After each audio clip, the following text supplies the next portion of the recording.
두로와 시돈 지방으로 가셨을 때 가나안 여인 한 명이 예수께 나와서 자신의 딸이 흉악한 귀신에 들렸으니 불쌍히 여겨달라 이렇게 그리고 고쳐달라고 외칩니다. 하지만 예수님은 모른 척했고 또 제자들에게 자신은 이스라엘의 잃어버린 양에게 보냄을 받았다 이렇게 말씀하셨습니다. 그 여인이 예수님께 와서 계속 청하자 개에게 떡을 주는 것이 옳지 않다라고 멸시하셨습니다. 하지만 그녀는 끝까지 간청했고 개도 부스러기도 먹지 않느냐 이렇게 간청을 했습니다. 그래서 예수님께서 그녀의 믿음을 보시고 칭찬하시며 네 믿음대로 될 것이라고 하셔서 그 즉시 딸이 귀신에서 낫는 그런 역사가 있는 그런 얘기가 되겠습니다. 오늘 잘 아는 이 가나안 여인, 이 여인의 이야기를 통해서 하나님께서는 우리에게 말씀하시는 것이 있습니다. 먼저 그 자신의 실체를 분명히 아는 것이 은혜의 시작임을 가르쳐 주십니다. 21절, 22절에 있는 말씀이죠. 예수님은 갈릴리 지역을 벗어나서 이 지중해 해안가 도시라고 대표적인 도시죠. 페니키아 지역인 이 두로와 시돈을 방문하셨습니다. 그러니까 우리가 아는 대로 예수님이 여기 방문하셨던 그 자체로 봐도 유대인에게 집중하는 것이 아니라 이방인 지역까지 복음을 전한다는 의도인 것을 알 수 있죠. 정말로 예수님이 유대인에만 하겠다라고 했으면 그 지방에 갈 이유가 없는 것이죠. 여행하러 갈 일도 없고 그때는 공생애가 한참이었는데 그때 가나안 여인이라고 했는데 다른 성경은 스로페니키아, 보니게는 페니키아의 말이고요. 이 가나안 여인 한 여자가 나와서 이 자신의 딸이 흉악한 귀신에 들렸으니 불쌍하게 여겨달라 이렇게 소리를 칩니다. 그런데 이상하게 예수님은 침묵하십니다. 아마 그것은 나중에 밝혀지지만 그녀의 믿음을 시험하고 계셨기 때문이죠. 이 여인이 정말 자신이 불쌍한 존재인지 아니면 그저 자신의 문제를 해결하려고 예수님께 불쌍히 보여서 예수님을 이용하려는 것인지 그것을 알고 싶으셨던 것입니다. 하지만 나중에 밝히지만 그녀의 말과 행동은 정말 진심이었습니다. 근데 그 땅은 어떤 땅이죠? 이방인 지역입니다. 대표적인 이방인 지역이죠. 페니키아 지역이고요. 또 그녀 역시 신분이 이방인입니다. 가나안 여인이라고 분명히 말하고 있죠. 당시만 해도 유대인 그리고 이방인은 서로 상종조차, 그러니까 인사조차 하지 않았고 또 남자와 여자가 이렇게 대화하는 것은 금물이었습니다. 그러나 그녀 입장에서 보면은 자신이 지금 처한 삶, 자신이 귀한 딸이 흉악한 귀신에 들려서 고생하고 있는 이 딸을 그 누구도 해결해 줄 수가 없었습니다.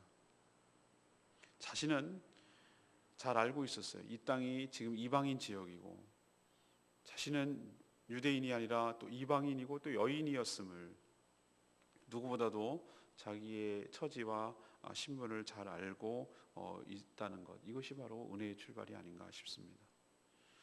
우리 역시 가나안 이 여인과 다를 바가 없어요.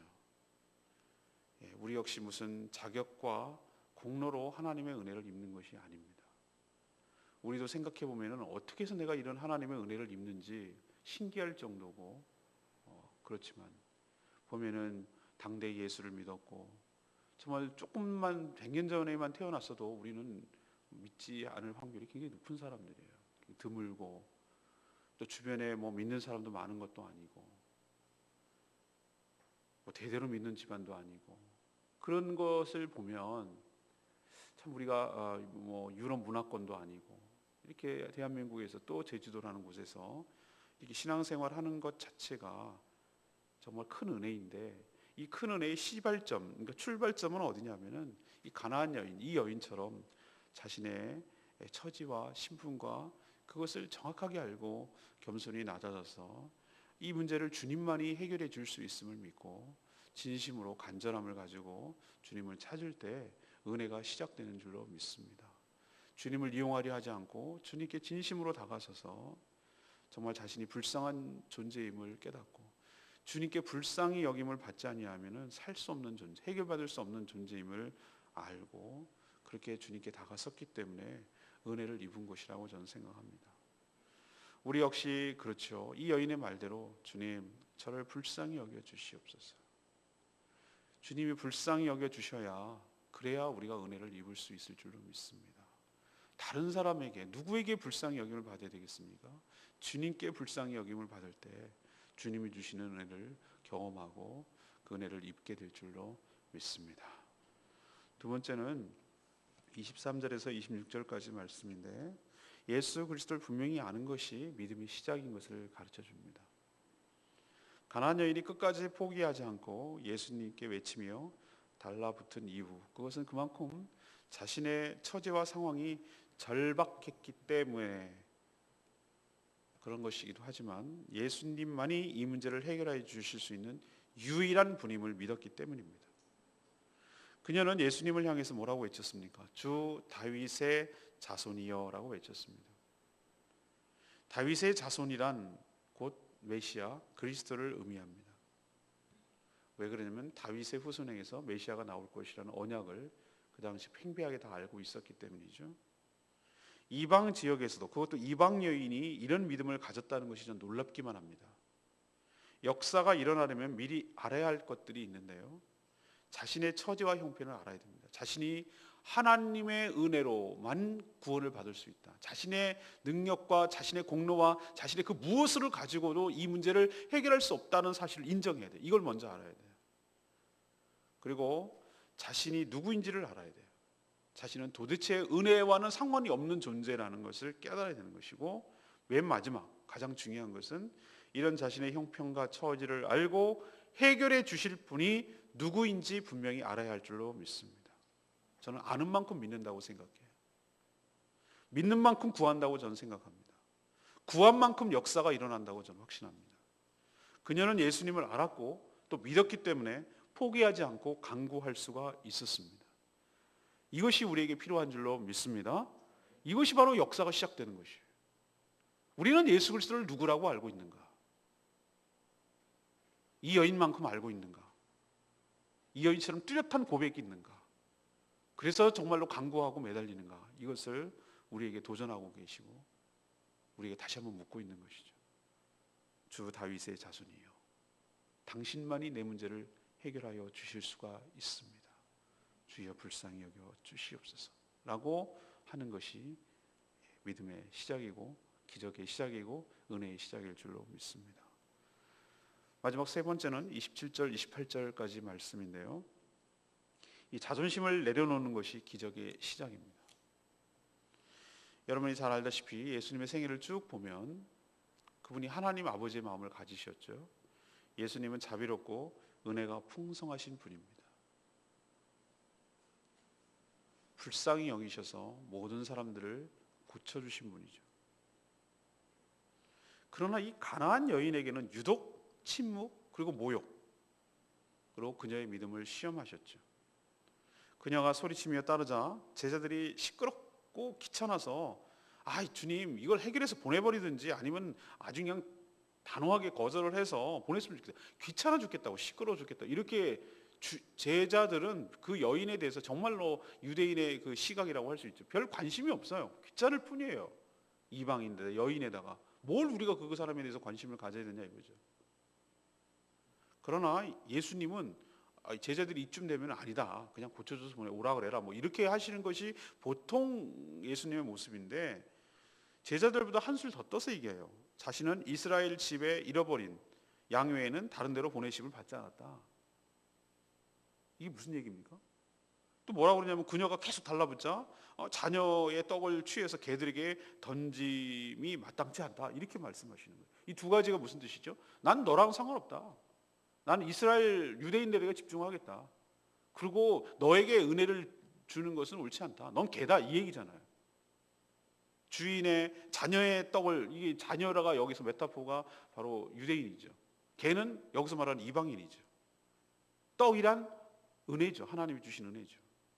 상당한 모욕입니다. 이거는 여러분이 이쯤 되면 어떻게 하겠습니까? 사람이 어느 정도가 있지, 최소한의 그 자존심, 인격이라는 것이 있는데 이것조차 무시해버리잖아요. 넌 개다, 이 얘기잖아요.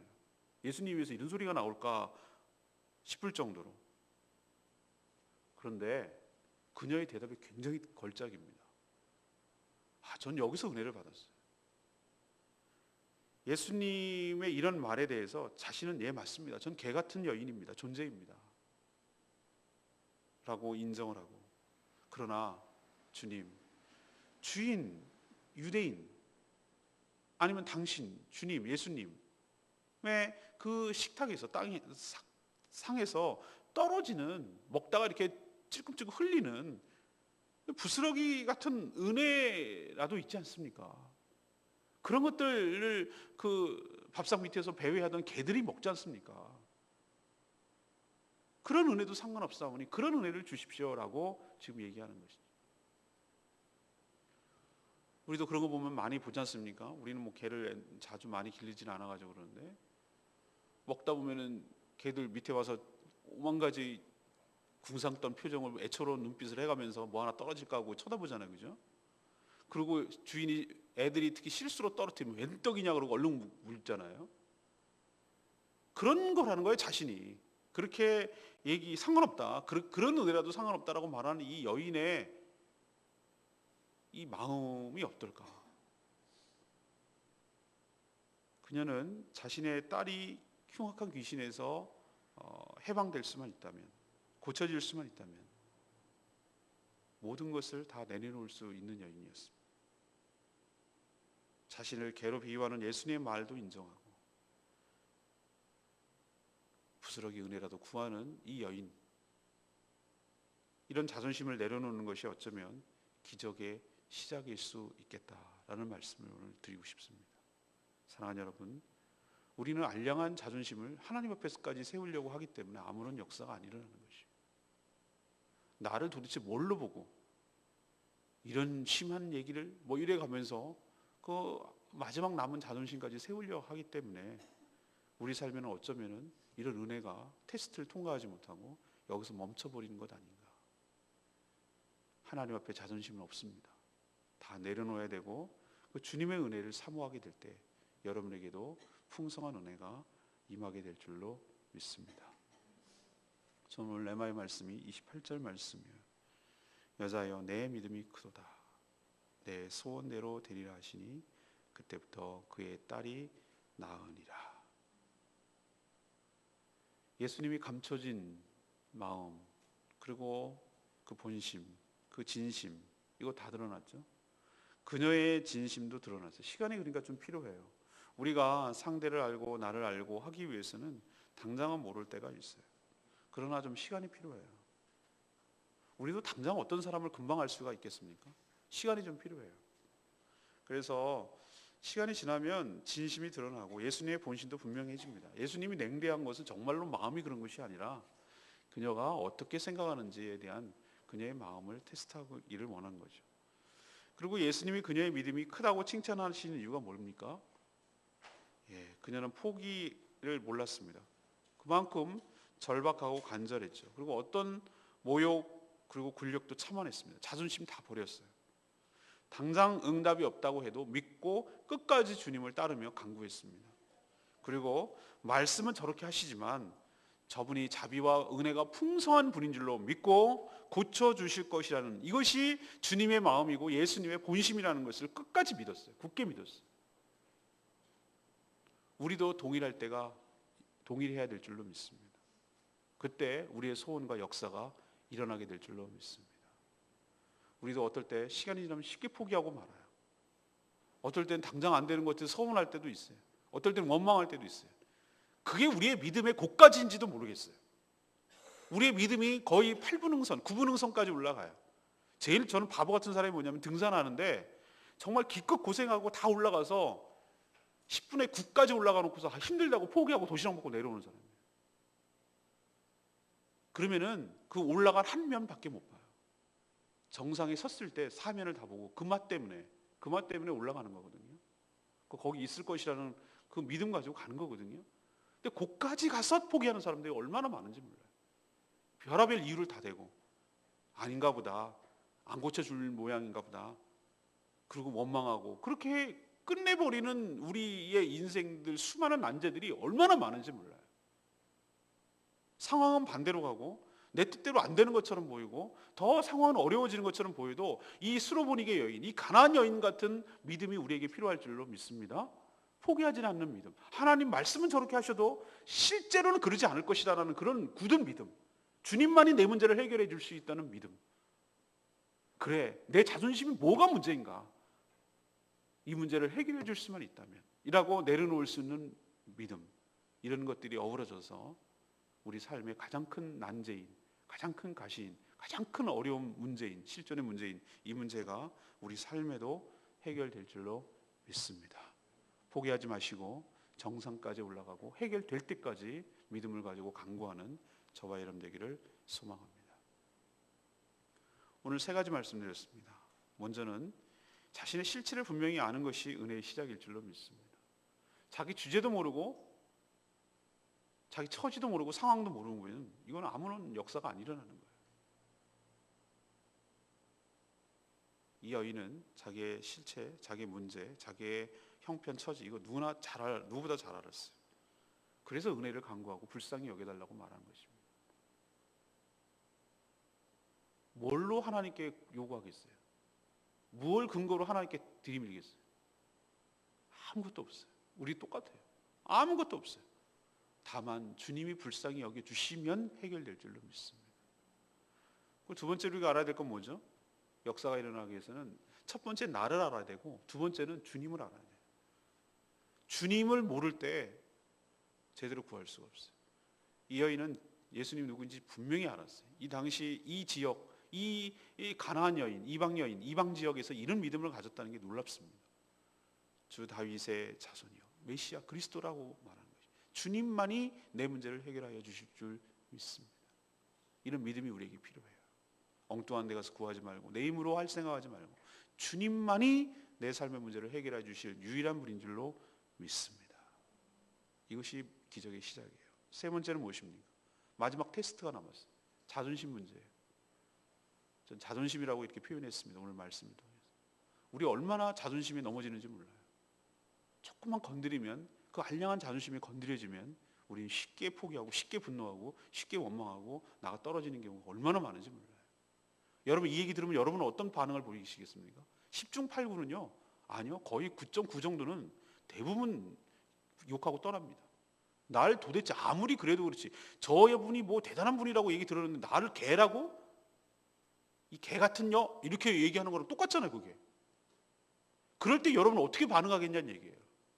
웬만한 사람 같으면 이 정도쯤 되면요 다 떠납니다. 근데 거기까지예요. 고비를 못 넘는 거예요. 여기가 고비예요. 등산할 때 보면 항상 고비가 있거든요. 요걸 깔딱깔딱거리는 요 고비를 넘겨야 저기가 보이는데 전 한라산 그 미세오름 영실 코스 갈 때 보면은 그 진달래밭 딱 들어가는 데크 있는 거기까지가 힘들거든요. 거기까지 딱 올라가면 그때부터는 다 올라간 거거든요. 근데 거기까지가 못 올라가서 중간에 내려오는 사람들이 있어요.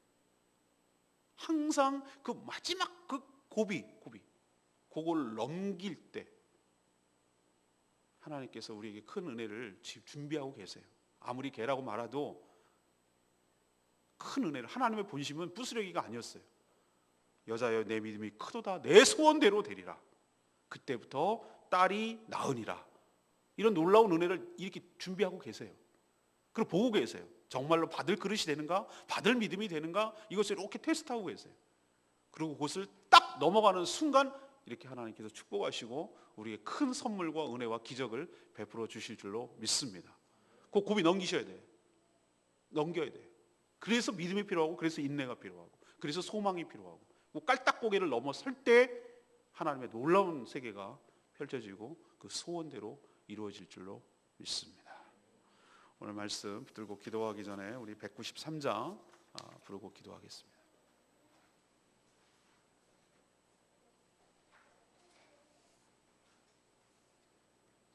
약할 때 양한 대신에 주님 주 안에 있는 모든 나는 포기할 수 없는 주 나의 모든 약할 때 양한 대신에 약할 때 강함 대신에 나의 모래가 되신 주 나의 모든 것 주 안에 있는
약할 때 나의 강함이 되시고 나의 보배가 되신 주님이 나의 모든 것 되십니다.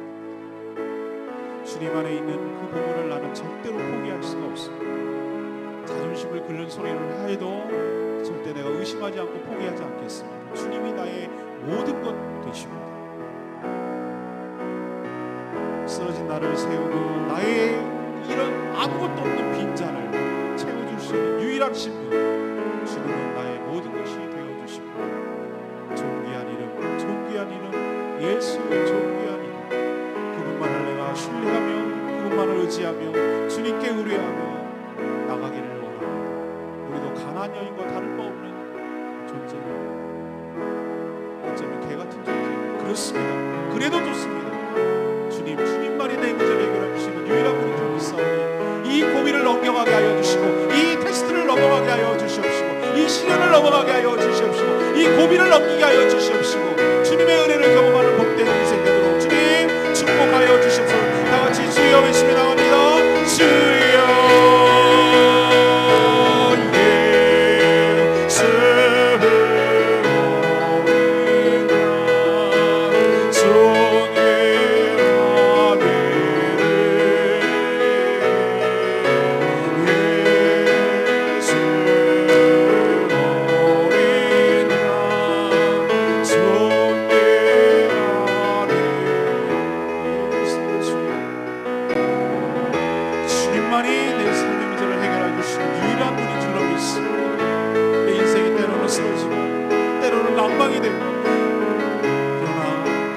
나를 세워주시고 나의 아무것도 없는 이 빈잔을 채워줄 수 있는 유일한 분이 주 예수 그리스도, 나의 모든 것 되시고 고백합니다.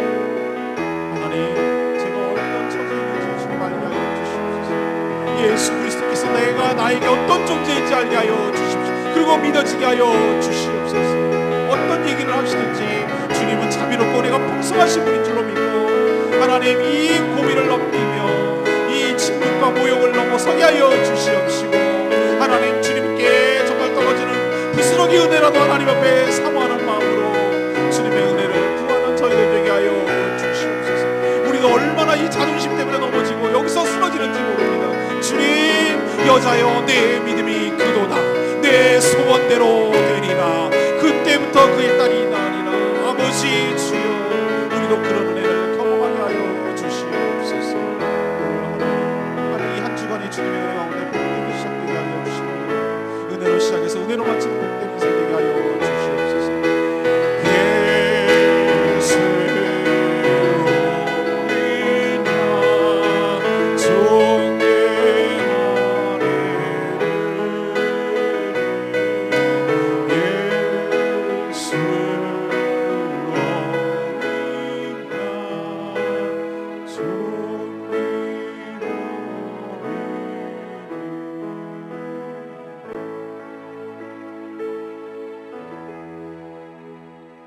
하나님, 저희도 불쌍히 여겨 주시옵소서. 주님만이 내 삶의 문제를 해결하여 주실 유일한 분인 줄로 믿습니다. 제 삶의 문제를 해결하여 주실 때까지 믿음으로 인내하며 끝까지 간구하기를 원합니다. 어떤 모욕과 굴욕도 참고 인내하겠습니다. 그 알량한 자존심도 버리고 내려놓겠습니다. 주님, 저희가 얼마나 자격 없는 자인지 저희도 잘 압니다. 저희를 긍휼히 여겨주시고 불쌍히 여겨주시고 그래서 저의 삶의 문제를 해결하여 주시옵소서. 저희도 주님의 시험에 끝까지 믿음으로 인내해서 통과하기를 원합니다. 그래서 내 믿음이 크도다 내 소원대로 되리라 라는 응답을 듣기를 원합니다. 오늘도 끝까지 간구하고 기도할 때 역사하여 주시옵시고 이 고비를 포기하지 않고 넘어서도록 축복하여 주시옵소서. 주님께 모든 것 맡깁니다. 이 한 주간 복된 한 주간 되게 하시고 주님과 동행하는 한 주간 되게 하여 주시옵시고 주님께서 소원을 응답하여 주시는 복된 한 주간 되게 하여 주시옵시고 믿음이 크도다 내 소원대로 되리라 하는 그의 응답을 듣는 복된 하루 되게 하여 주시옵소서. 주님께 모든 것 맡기옵고 예수 그리스도의 이름으로 축복하며 기도합니다. 아멘.